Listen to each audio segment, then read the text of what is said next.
हाय सोनू भैया, माँ आपसे कुछ कहना चाहती है तो सुनिए क्या कहना चाहती है। आज मेरा सोनू भाई मुझे बिना मांगे में मुझे एक तोहफा दे दिया।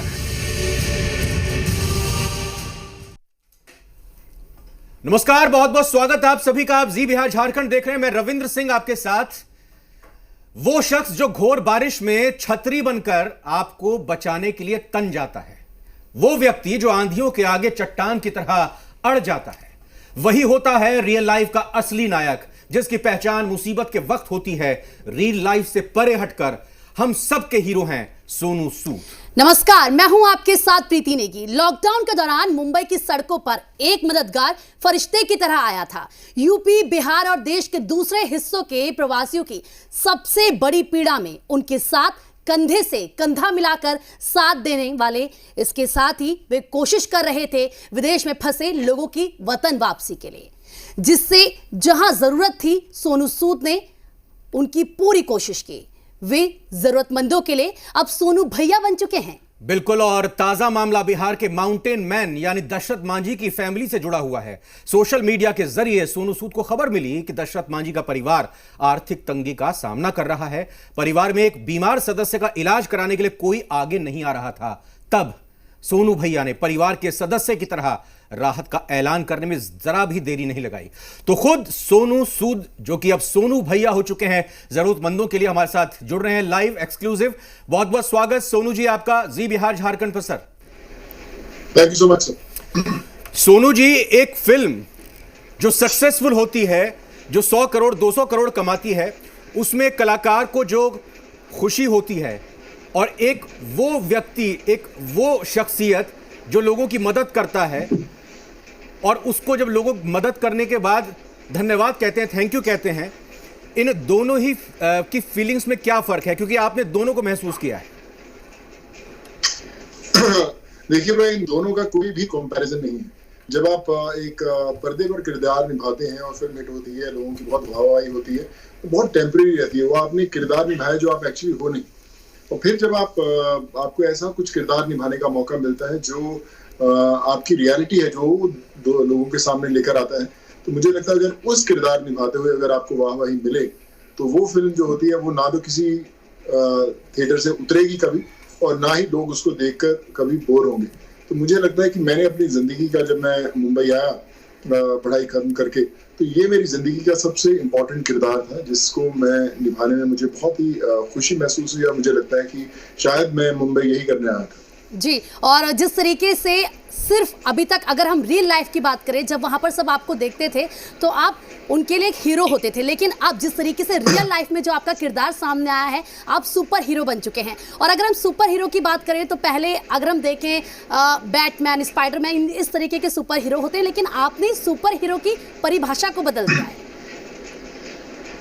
नहीं, मैं बहुत ही एक आम इंसान हूँ, शायद इसीलिए मैं सब लोगों के साथ जुड़ पाया। मैं कोई सुपर हीरो नहीं हूँ, बट मुझे लगता है आशीर्वाद जरूर था माँ बाप का कहीं ना कहीं ये सब काम करवाने में। और मैंने खुद बहुत करीब से देखा है इन लोगों को मुसीबत का सामना करते हुए। जब मैं लोगों को खाना देने जाता था तो मैं देखता था कि कैसे सड़कों पर लोग भूख से, छोटे छोटे बच्चों के साथ बैठे हुए हैं। मेरा बिहार और झारखंड से बहुत पुराना रिश्ता रहा है, क्योंकि मैं जब नागपुर में पढ़ाई करता था तो मेरे सारे दोस्त बिहार के थे। तो मैं बिहार आया भी हूँ, सीतामढ़ी की बात करें, मधुबनी, पटना, सब जगह मैंने बहुत सारे साल उन बिहार वालों के साथ बिताए। और जब मैं इनसे बात करता था, मुझे अपना कॉलेज का समय याद आ जाता था, जब हम लोग स्ट्रगल करते थे। कई बार हमारे पास रूम नहीं होता था, कई बार खाने के पैसे खत्म हो जाते थे कोई स्टूडेंट से। तो मुझे लगा कि ये महामारी में जब इन लोगों के ऊपर वही विपदा आई और एक घर वापस जाना चाहते हैं, तो मुझे पूरी ताकत लगानी है इनको घर भेजने में। तो मैं उसमें जुट गया। और पता नहीं, मैंने कोई फॉर्मल ट्रेनिंग नहीं दी थी, किसी को पता नहीं था कि क्या गाइडलाइंस हैं, कैसे इनको घर भेजा जाता है। पर शायद जितने लोग अपने परिवार वालों का इंतजार कर रहे थे अपने गाँव में, शायद उनकी दुआएं मेरे साथ थी, जिसके कारण मैं उन सबको घर भेज पाया। सोनू सूद को फर्स्ट थॉट कब आया, कब उन्होंने सोचा कि कुछ करना चाहिए? और एक आप कोई लॉजिस्टिक सपोर्ट आपके पास नहीं था, जैसे आपने कहा कि कोई आपको जानकारी इस बारे में नहीं थी, एक्सपीरियंस नहीं था, आपने ये सिस्टम डेवलप कैसे किया? इस पूरे सफर में कौन कौन लोग आपके मददगार थे, कौन कौन आपकी टीम थी? देखिए, मैं जब पहली दफा सोचा इनको घर भेजने का, तब कर्नाटक के लोग थे, वो लोग जा रहे थे, करीबन 350 लोग। और मैंने उन्हें बड़ी मुश्किल से मनाकर रोका कि आप मुझे 2 दिन की मोहलत दीजिए और मैं आपके लिए सारी परमिशन ला कर देता हूँ। और फिर मैंने परमिशन लानी शुरू की। मैंने सारी गाइडलाइंस हर स्टेट की, कर्नाटका, यूपी, बिहार, झारखंड, उत्तराखंड, उड़ीसा, हर स्टेट की गाइडलाइंस निकाली, कहाँ कहाँ कैसे कैसे लॉकडाउन है, कैसे निकल सकते हैं, कहाँ कहाँ इनको रोका जा सकता है। तो उस गाइडलाइंस के बाद एक हमने रोड मैप बनाया। मेरी एक बड़ी अच्छी दोस्त है नीति गोयल, वो मेरे बचपन की दोस्त है। हम लोगों ने साथ में बैठ के बोला कि मैं एक ऐसी अभियान शुरू करते हैं जिसका नाम होगा घर भेजो, और हम सबको घर भेजेंगे और मैं पूरी ताकत लगा दूंगा। और जब हमने भेजना शुरू किया तो ये 2 या 3 दिन में इतनी उसकी हवा फैल गई कि हर देश का हर कोने में जो आदमी फंसा था, चाहे वो किसी आप हरियाणा में बात करें, पंजाब में बात करें, कहीं किसी पेट्रोल पंप पे बैठा हुआ है, किसी ढाबे पे बैठा, उसने कहीं ना कहीं से ढूंढ के मुझे ईमेल या नंबर या मुझे सोशल मीडिया पे मैसेज भेजा कि आप हमें निकालिए और बचाइए। और मैंने रियलाइज किया कि इतने लोग आपके साथ अभी जुड़ चुके हैं कि आपको टीम बढ़ाकर इनको भेजना है। तो मैंने अपने चार्टर्ड अकाउंटेंट्स, अपने दोस्त, एक IUI टीम, कॉल सेंटर को पकड़ा कि इन लोगों की कॉल्स जो है वो ले सकें। और आप विश्वास कीजिए कि उस दिन मुझे याद है, जिस दिन मैंने फर्स्ट टोल फ्री नंबर निकाला था, उस दिन हमारे पास 1.5 लाख कॉल आए थे कुछ ही घंटों में। तो मुझे लगा कि बड़ा चैलेंज है। अभी सोना आराम सब बंद है, निकलिए। और फिर हम करीबन 100 दिन तक इस पे काम करते रहे और आज सब लोग अपने घरों पर। बिल्कुल। और सोनू जी, जिस तरीके से 1.5 लाख प्रवासी हैं जिनको आप अभी तक अपने घर पहुंचा चुके हैं, अगर मैं विदेश की बात करूं तो वहां से जिस तरीके से 1500 छात्रों को लेकर आए हैं अपने देश, अभी क्या ये जो लिस्ट है काफ़ी लंबी है? अभी भी कई ऐसे लोग हैं जो फंसे हुए हैं और आपसे कॉन्टैक्ट कर रहे हैं वापस आने के लिए? जी बिल्कुल। अलग अलग देशों में, ये किर्गिस्तान में थे जो करीबन 1500 मेडिकल स्टूडेंट्स फंस गए थे। फिलीपींस से और इन लोगों अभी फिलीपींस से आ रहे हैं। फिलीपींस और मनीला का हम लोगों ने काम ऑलरेडी शुरू कर दिया है। उज्बेकिस्तान से हैं लोग, सिंगापुर से हैं, कनाडा, अमेरिका के लोगों ने गुहार लगाई है वापस आने के लिए। रशिया के लोग हैं जिनका हम लोग प्रोसेस कर रहे हैं। तो अभी सबको ये पता है कि सोनू मेहनत करके कुछ ना कुछ करके हमें घर पहुंचा ही देगा। तो एक विश्वास बढ़ गया है लोगों का, और वो विश्वास आपके कंधे पर और जिम्मेदारी डाल देता है। लोगों का विश्वास सोनू जी इतना बढ़ गया है, लोगों का विश्वास इतना बढ़ गया है। एक ट्वीट देख रहा था मैं, अभिषेक शुक्ला जी ने कहा कि अब समय आ गया है जब कोरोना की वैक्सीन बनाने का जिम्मा भी सोनू सूद को दे दीजिए। आपने कमेंट भी किया कि इतनी बड़ी जिम्मेदारी मत दीजिए। जी बहुत बड़ी जिम्मेदारी है सर। विश्वास कीजिए, मेरी काश मेरे पास एक जैसी जादू की छड़ी होती कि मैं बना देता, वैक्सीन भी बना देता। पर मुझे वैक्सीन से ज्यादा मुझे लगता है कि हमें अपना जो मनोबल है, जो लोगों का बहुत डाउन हुआ है इस पैंडेमिक के दौरान, उसे और स्ट्रॉन्ग करना है। इसलिए मैं सबको मैसेजेस देता रहता हूँ कि आप अपने आप को और मजबूत कीजिए, इस लायक अपने आप को बनाइए कि कोई फर्क नहीं पड़ता। कोरोना है, निकल जाएगा, अभी नहीं निकलेगा, 6 महीने में निकलेगा, लेकिन हम लोग जब बाहर निकलेंगे वापस अपने कामों पर, जो हमने समय खोया है 6-8 महीने, जितना भी समय खोया है, हम उसको वापस कोप अप करें। और आप देखिएगा कि जब ये कोरोना खत्म होगा और वापस लोग आएंगे तो पहले से ज्यादा मजबूत निश्चय करने वाले लोग आएंगे और बेहतर हिंदुस्तान बनेगा। और अब तो अगर कोई कहीं फंसा होता है तो उससे ये उम्मीद ज़रूर होती है कि अगर हम ट्विटर पर एक ट्वीट कर देंगे तो हमें हमारी समस्या का समाधान ज़रूर सोनू जी दे देंगे। और इसी के चलते जिस तरीके से बिहार का जो मामला है, दशरथ मांझी जी का, परेशान वो थे, आर्थिक तंगी से वो जूझ रहे थे, और ऐसे में एक ट्वीट किसी ने कर दिया, न्यूज़पेपर का कटिंग उन्होंने लगाया और आपने जिस तरीके से उसका रिप्लाई किया, दिल जीत लिया आपने सबका। कल ही मैं जब ये बुलेटिन कर रही थी रात 9 बजे तो अपने सहयोगी से ये बात भी कर रही थी, आपका ट्वीट भी हम देख रहे थे, और सच में ऐसा लगता है कि अगर किसी को कोई दिक्कत है तो सोनू सूद है उसके लिए। नहीं, थैंक यू सो मच। मैंने उस परिवार तक पहुंचने की कोशिश की और अभी भी हम लोग उन्हें बोल ही रहे हैं कि आपको किसी तरह की तकलीफ हो, उनकी शायद किसी बच्ची की सेहत सही नहीं है, तो मैंने बोला कि हम उनका भी जो भी हुआ इलाज करवाएंगे। आप, मेरी टीम का नंबर है उनके पास, उनसे टच में है, और कोई भी तकलीफ होती रहेगी हम लोग उनकी मदद करते रहेंगे। इस समय सिर्फ ऐसा नहीं है कि अभी जब भी आपको, मैंने उनको बोला कभी भी आपको तकलीफ हो आप प्लीज ये नंबर डायल कीजिए और बताइए, और तब तक हम लोग पहुंचते रहेंगे आपके पास। पर अभी बात ये है कि जब लोग हम अपने माता पिता से जब कोई बात पूछते हैं कि हम छोटे होते थे, हम बोलते थे कि हमें वो कैंडी चाहिए, हमें टॉफी चाहिए, हमें पता होता था कि वो हमें खरीद के दे देंगे, चाहे उनके पास जेब में पैसे हैं या नहीं है, या वो है, क्योंकि हमें एक विश्वास होता था। पता नहीं अभी मैंने कुछ समय में से देखा है कि लोग जो बड़े हक से लिखते हैं ट्वीट, उन्हें पता है कि काम हो जाएगा, और वो जो है मुझे और भी नर्वस कर देता है कि मैं कहीं ऐसा ना हो कि मैं उनकी बातों पे खरा ना उतर पाऊं और कहीं ना कहीं मेरे से गलती हो जाए, मैं पहुंचा ना पाऊं। तो मुझे उस बात का डर लगता है। मैं कल का एक किस्सा बताता हूँ कि मैंने एक वीडियो देखा जिसमें एक किसान का बहुत फसल का नुकसान हो गया था, उसके पास कुछ था नहीं, तो अपनी बेटियों को लेके वो हल जोत रहा था। और किसी ने मुझे एक जर्नलिस्ट है जिसने मुझे टैग करके वो भेजा और साउथ इंडिया से आई वीडियो देखा। साउथ इंडिया चित्तूर से है वो, आंध्रा से। और हाँ जी, नागरा नाम है उसका, नागराजू राव। तो मैंने नागेश्वर राव, तो मैंने उनको रात को 10 साढ़े 10 बजे फोन किया। मैंने बोला कि यार क्यों ऐसे बेटियों को है, कैसे होगा, क्या प्रॉब्लम। तो उसने मुझे बताया कि ये सब प्रॉब्लम है।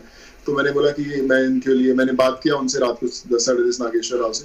तो उसने बताया कि बड़ी तकलीफ है और हमारे पास कुछ नहीं है करने का। और फिर मैं रात भर में थोड़ा सा सोचता रहा और आज हम लोगों ने लाइन अप करके कर दिया कि अभी आप जैसे मैं बात कर रहा हूँ 1 घंटे में उनके खेतों में एक ट्रैक्टर पहुंच जाएगा, नया ट्रैक्टर उनको लेके भिजवा दिया कि आप ट्रैक्टर चलाइए, बेटियों को साथ में बिठा के कीजिए, उनको बैलों की तरह मत यूज कीजिए और खूब तरक्की करते रहिए। तो मुझे लगता है कि शायद, और वो जर्नलिस्ट मुझे बोल के बड़ा, उसने बोला कि यार मुझे आपको टैग करते समय बड़ी शर्मिंदगी महसूस हो रही थी कि मैं आपको क्यों टैग कर रहा हूँ, ये आपका काम नहीं है। लेकिन मुझे ऐसा लगा कि ये इसको आप ही हल कर सकते हैं और आप आज ये आपने हल कर दिया। तो वो एक बड़ा नर्वस कर देता मुझे जब लोग बोलते हैं कि नहीं आप कर ही दोगे और मैं अगर उसमें नहीं कर पाया, हल नहीं कर पाया, तो मुझे बड़ी तकलीफ होगी। सोनू जी देखिए, यहाँ पॉलिटिकल बातें तो हम बिल्कुल नहीं करेंगे, करनी भी नहीं चाहिए। और क्योंकि आप मेरे साथ जुड़े हुए हैं साथ में, तो मैं ट्वीट करके भी आपसे रिक्वेस्ट नहीं करूंगा, आपसे लाइव मैं रिक्वेस्ट करना चाहूँगा। आपने ये भी कहा कि बिहार से आपको प्यार है। सर, इस वक्त हर साल की तरह बाढ़ से लोग काफ़ी परेशान हैं। सरकार क्या कर रही है, कर पा रही है, नहीं कर पा रही है, मुझे इससे नहीं मतलब है। लेकिन बिहार के लोग चाह रहे हैं कि मदद जो बाढ़ पीड़ित इस वक्त हैं, रिहैबिलिटेशन की और रेस्क्यू की, कुछ आप इस पर बात कहेंगे अपनी? मेरे को ना बड़े लोगों ने ट्वीट किया और मुझे वीडियोस भेजे और बड़ी तकलीफ हुई मुझे देखकर। और मैं हर साल देखता हूँ कि ऐसा होता है, फिर मुझे अफसोस होता है कि हम लोग इसका हल क्यों नहीं ढूंढ पा रहे, कि कहाँ पे हम लोग फेल हो रहे हैं, कहाँ सक्षम क्यों नहीं है। कुछ ना कुछ तो है जो हम लोग, इतना बड़े देश की हम लोग बात करते हैं और क्यों हम लोग इनका हल नहीं ढूंढ पा रहे। मुझे पता नहीं, मैं तो इस लायक, मुझे लगता है कि मैं इस लायक हुआ कि मैं वो सुधार सकूं, पर मैं उसके बारे में बड़ा पढ़ रहा था, सोचने की कोशिश कर रहा था कि कैसे हो। पर मैं अपनी तरफ से जो भी मेरे लिए हो पाएगा, चाहे मेडिकल फैसिलिटीज हो, चाहे किसी तरह की भी फैसिलिटीज हो बिहार के लिए, मैं हमेशा वहाँ पे पहुंचूंगा। और मैं अभी भी बहुत सारे लोगों से बात कर रहा हूँ कि मैं कैसे मदद पहुंचा सकूं जो सही लोगों तक सही मदद पहुंच पाए। जी, लगातार आप कोशिश भी कर रहे हैं और कामयाबी भी लगातार हो रही है। सोनू जी, अगर हम केरल का जिक्र करें तो यहाँ पर 166 लड़कियाँ थी जो सिलाई फैक्ट्री में फंसी हुई थी और 10 लड़के करीब थे जो फंसे हुए थे।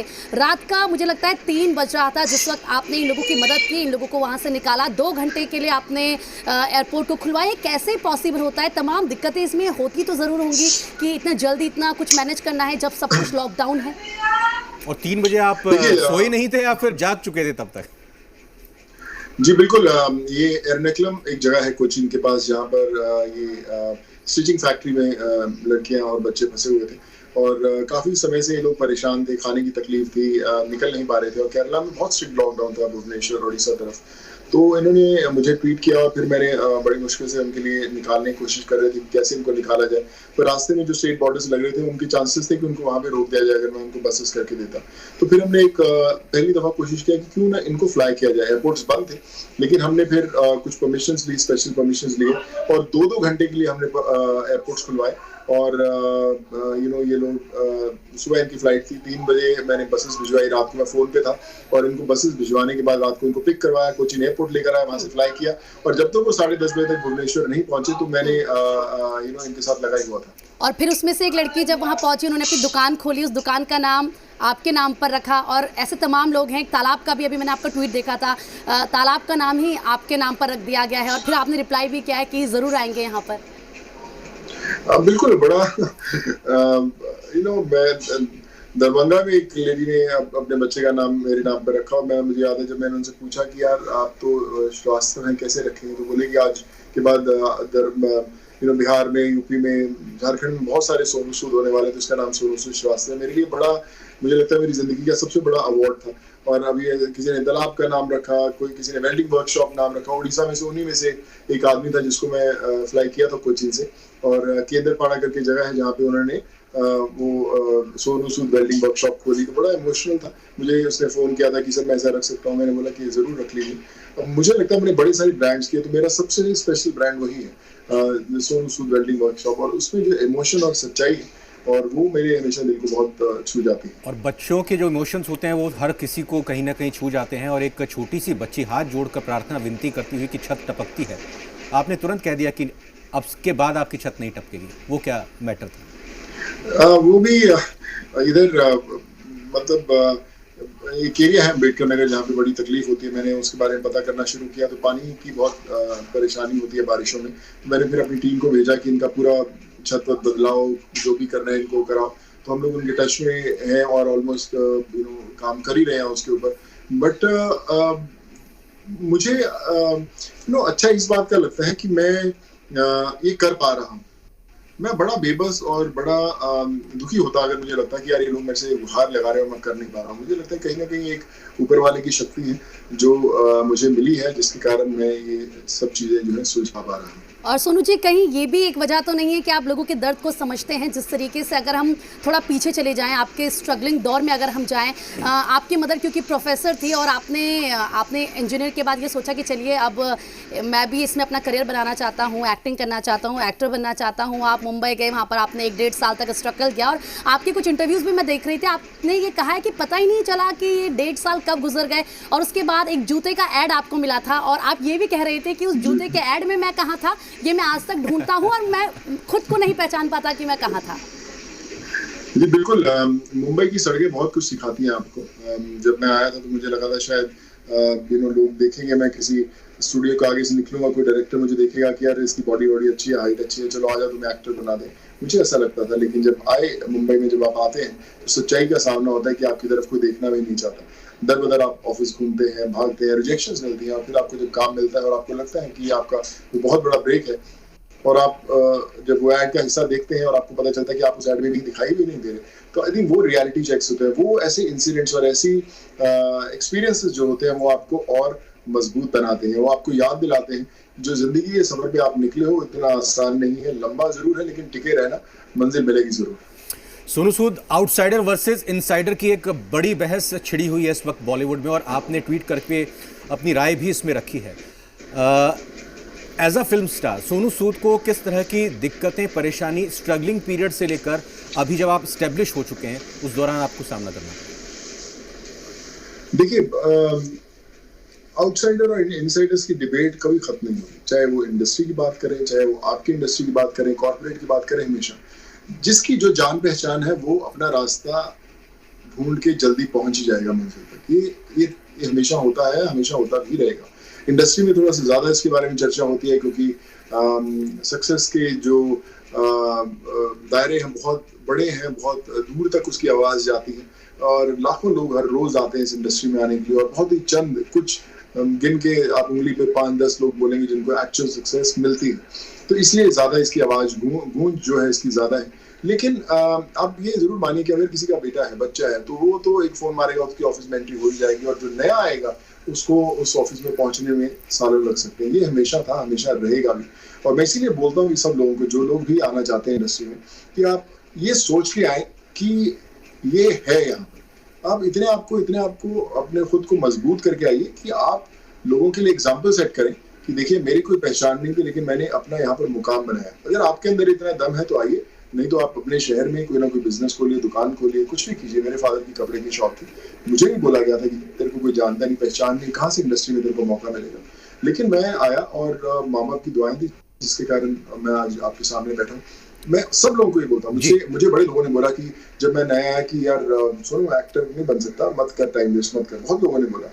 मैं इसलिए किसी को नहीं बोलता कि आप नहीं बन सकते। मैं सबको बोलता हूँ अगर दम है स्ट्रगल करने का, 10 साल तक इंतजार करने का दम है तो कर, नहीं तो मत कर। तो मुझे लगता है कि अगर आप आउटसाइडर हैं और अगर आप फिर भी अपना मुकाम हासिल करें तो मुझे लगता है आपसे बड़ा हीरो कोई नहीं है। पटना का एक लड़का दिल्ली में पढ़ाई करता है, टॉपर बनता है और फिर उसके बाद कामयाबी के झंडे भी काफ़ी हद तक गाड़ता है। और मैं सुशांत की बात कर रहा हूँ, समझ गए होंगे। उनके चले जाने से 2 डिवीज़न बन गई बॉलीवुड में, अलग अलग तरह से बहस हो रही है।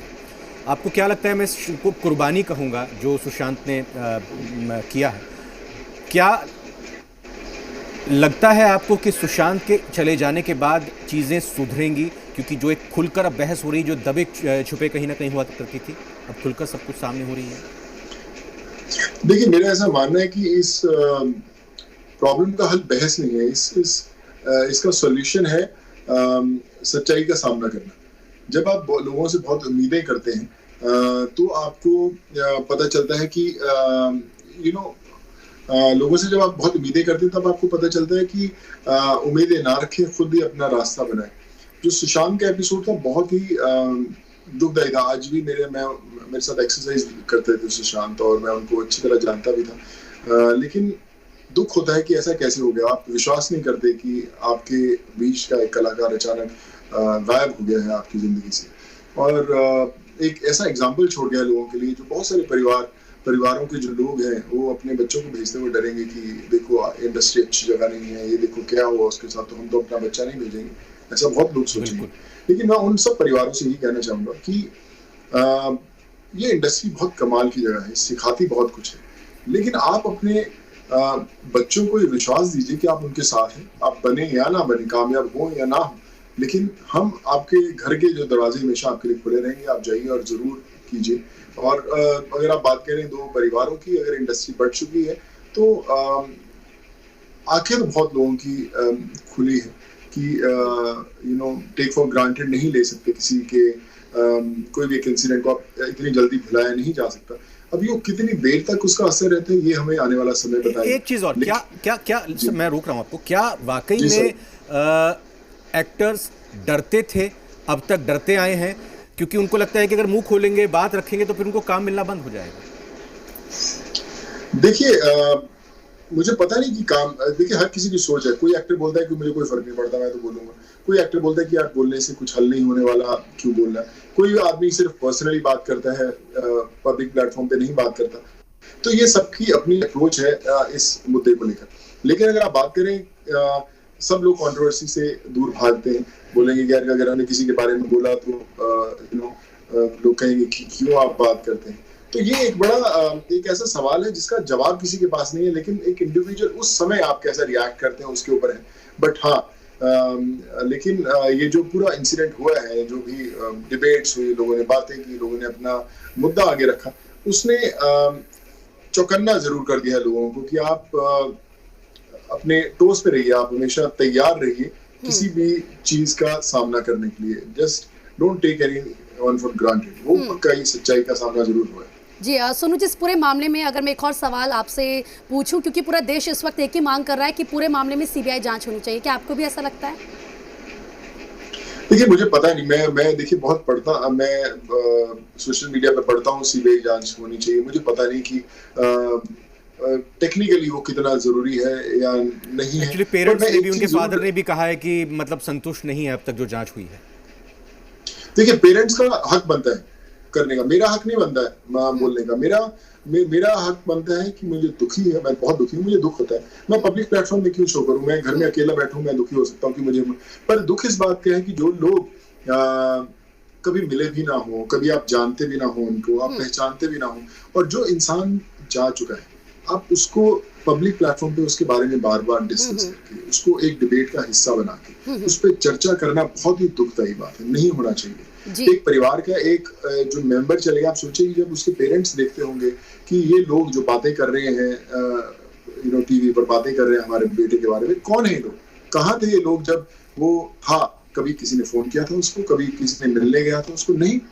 तो ये जो परिवार है उसका हक बनता है कि आप मांगे कि क्या जांच, अगर वो मांगते हैं जरूर होनी चाहिए जांच। लेकिन मैं ये प्लेटफॉर्म पे जरूर कहना चाहूंगा, मैंने पहली दफा बात की, मैंने कभी बात नहीं की।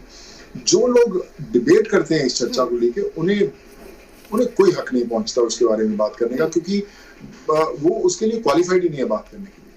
ठीक है, अब हम बिल्कुल सर, मेरा जो आपसे नेक्स्ट सवाल है वो सोनू सूद से नहीं, सोनू भैया से होगा, क्योंकि अगर हम देखें जो आपने अभी तक काम किए हैं, जिस तरीके से प्रवासियों की आपने मदद की है, एक किताब भी आप लिखने जा रहे हैं, और ये जो किताब है ये कहाँ से आइडिया आया आपको कि किताब लिखते हैं, और इसमें क्या खास रहने वाला है? मेरे मदर प्रोफेसर सरोज सूद एक प्रोफेसर थे इंग्लिश हिस्ट्री में, बहुत अच्छा लिखते थे वो, और जब भी कोई इंसिडेंट्स होती थी लिखते थे। जब मैं कॉलेज में नागपुर में पढ़ाई करता था तो बड़ी कविताएं लिख के मुझे लिखते थे, और मैंने वो आज सारी चिट्ठियां जो है संभाल के आज भी रखी हुई हैं, और जब भी मैं डाउन फील करता हूँ मैं पढ़ता हूँ और वापस मोटिवेट होता हूँ। उन्होंने एक चीज हमेशा बोली थी, जो भी जिंदगी में आपकी बहुत कमाल का इंसिडेंट हो उसको तुरंत लिख लो, वो भूल जाओगे आप।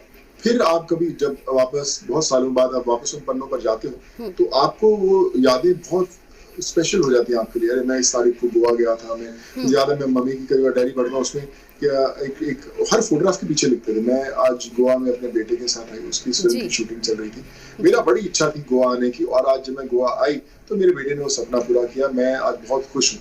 जब मैं उस फोटोग्राफ को देखता हूँ और अपने मदर का हैंड रिटन नोट देखता हूँ तो मैं वापस उन्हीं यादों में चले जाता हूँ। मैं ये रियलाइज करता हूँ कि कितना जरूरी है लिखना जी। जो मैंने इस पूरे पैंडेमिक में किया, इतने मैं हजारों लाखों लोगों से मिला, उनकी कहानियां, उनसे आज भी टच में हूँ, उनकी स्ट्रगल के दौरान मैं सबको लिखना चाह रहा था कि जब आने वाले सालों में हम रहे ना रहे कभी भी हो, पर जब इसकी चर्चा होगी तो लोग अगर जानना चाहेंगे कि लोगों को क्या तकलीफें हुई, कैसे गए, कैसे पहुंचे, हर एक का रिकॉर्ड हम लोगों ने रखा है। एक आदमी ने जिसने 1,24,230 लोग जो हमने भेजे, उनका एक एक का नंबर, कहाँ गया, किस शहर में, कितने बजे, कौन सी तारीख को, किस ट्रेन, फ्लाइट, बस से गया, हमने सबका रिकॉर्ड रखा। मैं उस कहानी को बताना चाहता हूँ, तो that's why I just thought of writing this book. एक चीज और आप स्लोगन के जरिए आगाज कर चुके हैं, अब है रोजगार की बारी। जी तो क्या बिल्कुल मैं जब लोगों को भेजने जाता था तो मैं हर किसी से पूछता था कि आप वापस जरूर आएंगे, और हर एक का बंदा था हम जरूर आएंगे सर, वापस कुछ काम मिलेगा तो जरूर आएंगे, नहीं तो गांव में कुछ काम मिलेगा वहीं पे काम करेंगे। तो सबके माइंड में मिडिल क्लास से लेके लोअर मिडिल क्लास माइग्रेंट, हर किसी के माइंड में एक चीज का सवाल था कि क्या होगा आने वाले समय में, नौकरियां रहेंगी नहीं रहेंगी। रोज कहानियां सुनते थे, इतने लोगों को निकाल दिया है, कैसे होगा काम। पर मुझे पता है कि ये बहुत टेम्परेरी है, बहुत बड़ा आगे चैलेंजेस आएंगे। लोगों ने जो 5-6 महीने जिंदगी खोया उनको कोप अप करने के लिए और मेहनत करेंगे लोग। तो मैंने वो प्लेटफॉर्म बनाना शुरू किया, जब से इन्होंने जाना शुरू किया 2-2.5 महीने से, मैं, मेरे दोस्त, IT के लोग, बहुत सारे लोगों ने एक प्लेटफॉर्म बनाना शुरू किया कि हम एक ऐसा प्लेटफॉर्म बनाएं जहाँ पूरा देश जुड़ जाए। जिन्होंने जॉब देना वो भी जुड़ जाए, जिसको जॉब लेना वो भी जुड़ जाए। अगर आप मधुबनी की बात करें, आरा की बात करें, किसी भी जगह की बात करें, छोटे छोटे गाँव में, उसमें एक आदमी अगर रहता है, सोनू सूद नाम का एक आदमी मधुबनी में बहुत अच्छा पेंटर है, जो अगर वो पेंटिंग करता है उसकी जो पेंटिंग है 200 रुपए में बिकती है, और वो घूमती घूमती जब मुंबई में एक बड़े स्टोर हाउस में बिकती है तो वो 2000 की बिकती है। तो जो 200 की पेंटिंग अगर उसकी 700 या 800 में मधुबनी से बिकनी शुरू हो जाए तो कितना बड़ा उसकी बात हो जाएगी। तो हमने उसके लिए प्लेटफॉर्म रेडी किया। एक आदमी जिसको कुर्सी नहीं बनानी आती लेकिन टेबल बनाना आता है, हम उसको कुर्सी बनाना सिखाएंगे। उसके लिए हमने 10,000 स्कूलों से टाइप किया, NSDC के थ्रू NGOs बहुत सारी है, बहुत सारे उन लोगों से टाइप किया कि कैसे आप उनको अलग अलग सेंटर्स में उनको किसी को कढ़ाई सिखाएं, किसी को कारपेंटरी सिखाएं, किसी को पेंटिंग सिखाएं, ताकि जो आदमी जो सीखना चाहता है, अपने आप को अपस्किल करना चाहता है, वो भी हम उनके साथ भी जुड़े। और हम एक ऐसा प्लेटफॉर्म मिलना है जब पूरा देश जुड़ा हो। आज अगर एक मजदूर जो भाई बिहार से आकर मुंबई में काम करता था, उसको भी मुंबई नहीं आना, उसको दिल्ली में जाके काम करना है या उसको उत्तराखंड में करना है, तो हम उत्तराखंड में ढूंढेंगे कि एक आदमी है जिसको इस तरह का आदमी चाहिए, और हमें पता है कि बिहार में इस तरह का आदमी है, हम उसको मैप करके जोड़ देंगे और हम उनको वहां पे पहुंचाएंगे। तो वो एक प्लेटफॉर्म है, बहुत कमाल का उसका रिस्पॉन्स है, और आप देखेंगे कि आने वाले कुछ महीनों में पूरा देश उसके साथ जुड़ जाएगा। सोनू सूद लगातार काम कर रहे हैं, क्या अलग अलग प्रदेश की सरकारों में से कोई आया सोनू सूद से एडवाइस लेने के लिए? क्योंकि हम वही कह रहे हैं कि सवाल हम नहीं उठाएंगे कि कोई सरकार क्या कर रही है, कोई मंत्री क्या कर रहा है, क्या नहीं कर रहा है, लेकिन कोई आपके पास आया ये आइडिया लेने के लिए कि भाई आप कैसे इसको पॉसिबल कर रहे हैं, या फिर कुछ बताइए हमारे लिए। देखिए, आइडिया लेने नहीं आया, लेकिन शुक्रिया बड़े लोग करते हैं बहुत। मुझे काफ़ी स्टेट्स के गवर्नर्स हैं, चीफ मिनिस्टर्स हैं, उन्होंने मैसेजेस करके, सोशल मीडिया पे मैसेजेस करके बहुत सराहना की, आप बहुत कमाल काम कर रहे हो। ये एक बहुत बड़ी एग्जाम्पल है। कभी हमने ऐसा देखा नहीं कि एक इंडिविजुअल आदमी ने इतना बड़ा मूवमेंट, इतनी बड़ी जो ड्राइव है लेकर आया। तो मैं भी सीख ही रहा हूँ कि मैं भी कोई ऑर्गेनाइज नहीं, मैं उनसे भी सीखने की कोशिश करूंगा अगर उनके पास कुछ होगा, लेकिन अभी तक किसी ने एडवाइस नहीं ली, लेकिन सराहना बहुत लोगों ने की। लेकिन कुछ लोगों ने कहीं ना कहीं सोनू सूद के इस नोबल और सोशल कॉज को लेके एक वजह ये बताई कि आप एक पर्टिकुलर ग्रुप से जुड़े हुए हैं, आप उनके कहने पर ये काम करें। आज आप क्या जवाब देना चाहेंगे ऐसे लोगों को? देखिए, मैं ना सर, अगर किसी लोगों ने बोला कि आप पॉलिटिकल पार्टी के साथ जुड़े हैं, कुछ काम करना चाहते हैं, मुझे 10 साल से पॉलिटिक्स के ऑफर आ रहे हैं, मुझे सबको पता है, बहुत सोशल मीडिया पे भी हुआ कि आप उस पार्टी से खड़े हुए, कुछ लोगों ने अपने अनाउंस भी किया, कुछ भी किया। मुझे अभी इंटरेस्ट नहीं है, एज एन एक्टर मुझे बहुत कुछ करना है, ये मेरा ड्रीम है। अगर मैं किसी पार्टी से जुड़ा होता तो मैं शायद इतना काम कर ही नहीं पाता। मुझे प्रोटोकॉल्स होते, मुझे पूछना पड़ता कि मैं कर सकता नहीं कर सकता, मैं इनको वहाँ भेज सकता नहीं भेज सकता, मैं ये किसी को ट्रैक्टर लेके दे सकता नहीं दे सकता, मैं अकेला काम कैसे करता, मुझे पार्टी को साथ में लेके चलना पड़ता। मैं अकेला हूँ इसलिए कर पा रहा हूँ, अगर मैं किसी के साथ जुड़ता तो शायद नहीं कर पाता। तो मुझे खुशी है कि अगर भगवान ने मुझे अकेला ही चुना है सब काम करने के लिए, अगर मैं कर पा रहा हूँ तो क्या दिक्कत है, मुझे क्या किसी की जरूरत है। तो इसलिए मेरे बड़े सारे दोस्त हैं पॉलिटिक्स में, बड़े करीबी दोस्त हैं, सालों से जुड़े हुए हैं, वो सब हंसते हैं जब उनको पता चलता है। बोले यार तू अकेला ही लगा हुआ है काम करने के लिए, हमें भी कुछ करने का मौका दो। बट मैं वही बोलता हूँ कि अगर भगवान ने चुना है तो करने दो, और अगर आप भी मुझे कुछ लाइक बोलेंगे कि मैं कुछ करूँ तो मैं आपके लिए हमेशा खड़ा हूँ। जी, और सोनू जी, जिस तरीके से आपने काम किए हैं, पूरा ना सिर्फ देश बल्कि पूरी दुनिया आपको पहचान चुकी है। लेकिन एक ऐसा वक्त भी था जब आप फिल्म करते थे और जो पोस्टर लगते थे तो आपका बड़ा फोटो नहीं होता था, तो आपके मदर फादर कहते थे कि देखो तुम्हारा ये फोटो इतना बड़ा क्यों नहीं है। तब आप बताते थे कि जिनके ये बड़े बड़े पोस्टर लगे उन्होंने कमाया है। लेकिन देखिए आज जो आपने कमाया है वो पूरे देश के सामने। ये बड़ी स्ट्रगल होती है क्योंकि जब पोस्टर्स आते थे कि बार आपका फोटो नहीं होता था तो पेरेंट्स को ऑब्वियसली होता है, उनको चाहते हैं कि अपने बेटे को बड़ा फोटो देखने नहीं मिलता था, पर आप उनको कैसे भी एक्सप्लेन करते थे।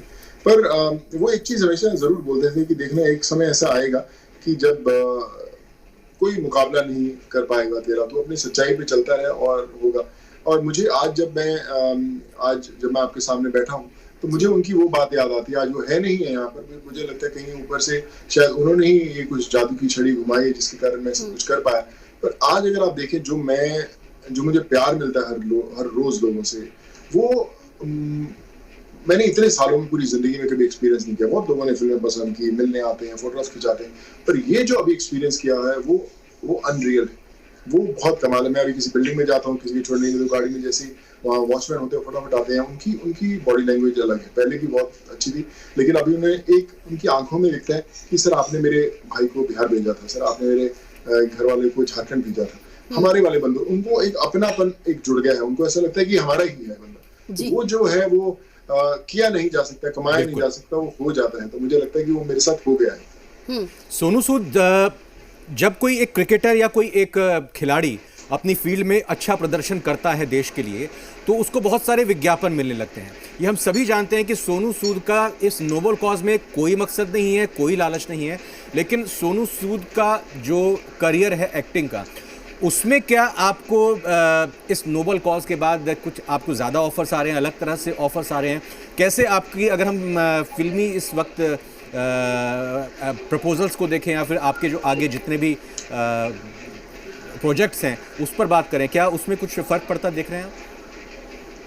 तो बहुत फर्क पड़ता है। मुझे अभी भी विज्ञापनों के भी बहुत आते हैं। मैं कई बार जिन लोगों से बात करता हूँ उनको बोलता हूँ ये काम कर, तू इतना है, तू ये काम कर, तू मैं कर दूंगा, तू क्या कर सकता है, तू 20, मुझे याद है जब शुरू में आया था, आप 20 बसेस भेज दोगे, मैं आपके लिए ऐसे में कर दूंगा, मैं आपके लिए भी प्रोडक्ट कर दूंगा, आप उनके लिए कार्य कर सकते हो, आप इनके इंश्योरेंस कर सकते हो, इतने प्रवासियों की आप इनका ये कर सकते हो। मैं उनके लिए कुछ करवाने की कोशिश करता हूँ ताकि उनके थ्रू मैं किसी न किसी का भला कर सकूँ। मैं आज ही सब अपने प्रोडक्ट्स वालों को बोलता हूँ।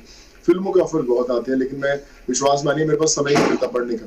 मैं डायरेक्टर्स में 1 हफ्ते 10 दिन में तूने पढ़ा स्क्रिप्ट, तो मैं बोलता हूँ सर मेरे को लगा नहीं समय, क्योंकि अभी वो किर्गिस्तान से लोग आ रहे हैं, अभी बिहार के लोग जा रहे हैं, वो झारखंड के लोग आ रहे हैं, तो मैं उनको सेट करने में लगा हूँ। प्रवासी रोजगार है, उनको भी करना है, तो मेरे पास समय नहीं मिलता पढ़ने का, और मेरी इच्छा भी नहीं होती, सही पूछे तो। और वो बोलते नहीं यार तू, मुझे पता है बिजी है, तू अपना ये फिनिश कर, ये जरूरी है, बहुत अच्छा काम कर रहा है, कोई बात नहीं, 10 दिन बाद पढ़ना स्क्रिप्ट। और मुझे जो खुशी इस काम में मिलती है, अगर मैंने आज 4 लोगों की हेल्प कर दी और पहुंच गए, मुझे नहीं लगता कि मैं स्क्रिप्ट के वो 20 पन्ने पढ़ के मैं उतना खुश हो सकता था। इसलिए फोकस अभी उधर नहीं है, फोकस इधर है। जी सोनू जी, हम फिल्म की बात करें, जैसे सर ने प्रोजेक्ट्स की यहाँ पर बात की, लेकिन इसी के साथ एक और मांग पूरे देश से इस वक्त उठ रही है कि सोनू सूद को भारत रत्न मिलना चाहिए। इस पर आपका क्या रिएक्शन है? कैसा लगता है जब इस तरीके की मांग की जाती है जनता की तरफ से?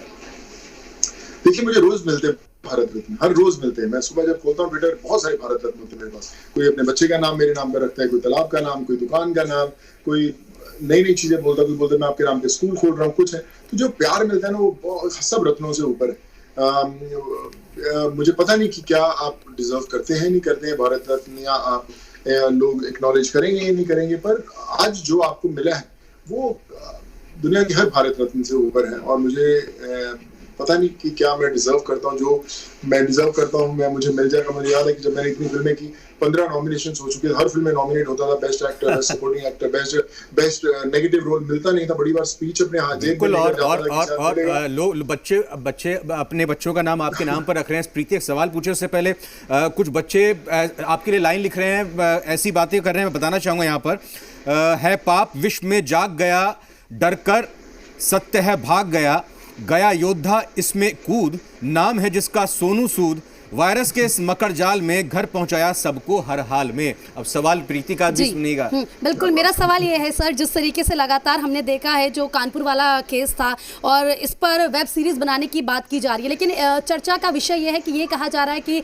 इस वेब सीरीज में आप भी हो सकते हैं। चर्चा इस तरीके की है, जरा मैं चाहूंगी कि आप इस पर बिल्कुल। मैंने आज अपने सोशल मीडिया पे थोड़ा देखा था, कहीं पे कुछ लिखा हुआ था, पर ऐसा उसमें कुछ सच्चाई नहीं है। मुझे किसी ने अप्रोच नहीं किया है, मेरी किसी से बात नहीं है उसके बारे में, तो मुझे कोई आइडिया नहीं है उसके ऊपर कि क्या बना रहे हैं नहीं है, तो मुझे नहीं लगता उस बात में कुछ सत्य है।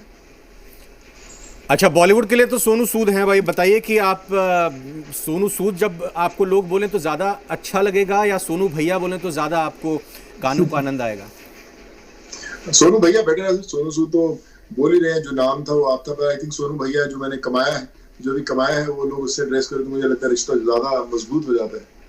तो सोनू भैया अब इस चर्चा के एंड में, आखिर में क्या संदेश देना चाहेंगे? कोरोना है, बाढ़ है, बेरोजगारी है, कई तरह की संकट हैं, उसमें उम्मीद की किरण कैसे देखी जाए, आपके शब्द? देखिए, मैं सबसे यही कहना चाहूंगा कि मुश्किल जो समय होता है वही आपको मजबूत बनाता है, वही आपको एक ऐसा रास्ता दिखाता है जो आपने शायद अपने सुख में ना देखा हो। बाढ़ का समय है, मेडिकल की प्रॉब्लम है, पढ़ाई की प्रॉब्लम है, और आपको लगता है आपका दिल टूट के बोलता है कि यार मेरी स्टेट में कुछ नहीं हो रहा। जहां पे भी आप स्टेट में, मैं कहता हूँ इसी स्टेट में एक इमर्ज हुई, बाहर निकलिए, लोगों का एक बीड़ा उठाइए कि बॉस मैं हूं आपके आगे, चलो मिलके इसको सॉल्व करेंगे। इंतजार मत कीजिए कि कोई सोनू सूद आएगा या कोई सरकार आएगी सॉल्व करने के लिए। मिलजुल कर खुद एक ऐसी सरकार बनाइए, खुद एक ऐसा एक ग्रुप बनाइए जो लोगों को एग्जाम्पल सेट करे कि भैया हम लोग अगर जुड़ जाएंगे तो हम देश में कोई भी मुश्किल है उसको हल कर सकते हैं। तो मैं यही मैसेज दूंगा, पॉजिटिव रहिए, ये डरिए मत कि कोरोना में सब कुछ खत्म हो जाएगा। अभी नई शुरुआत है, नया देश है, नए लोग आएंगे सामने। मेरी तरफ से सोनू भैया का बहुत बहुत धन्यवाद, प्रीति की तरफ से सोनू सूद जी का बहुत बहुत शुक्रिया हमारे साथ जुड़ने के लिए। Thank you so much, God bless you, thank you so much. Thank you. तो ये थे सोनू सूद, और उम्मीद यही करनी चाहिए कि भारत रत्न सोनू सूद को मिले या ना मिले, लेकिन वाकई में ये देश रत्न है, और ऐसे देश रत्न अगर और भी हमारे देश में सामने आएंगे तो विपदा की घड़ी में कहीं ना कहीं जो टकटकी लगाए आस देखते हैं, राहत ताकते हैं ऐसे लोगों की, तो वो लोग सामने आएंगे और मददगार बनकर सबकी मदद करेंगे। और सरकार भी अपनी तरफ से काम करती है, करने की कोशिश करती है, लेकिन उम्मीद पर दुनिया कायम है, और सोनू सूद जैसी शख्सियतें जब तक इस देश में हैं तो ये देश खूब तरक्की करेगा। और इसी के साथ हमारे इस खास कार्यक्रम में फिलहाल इतना ही, लेकिन खबरों का सिलसिला लगातार जारी है। 20,000 कम था।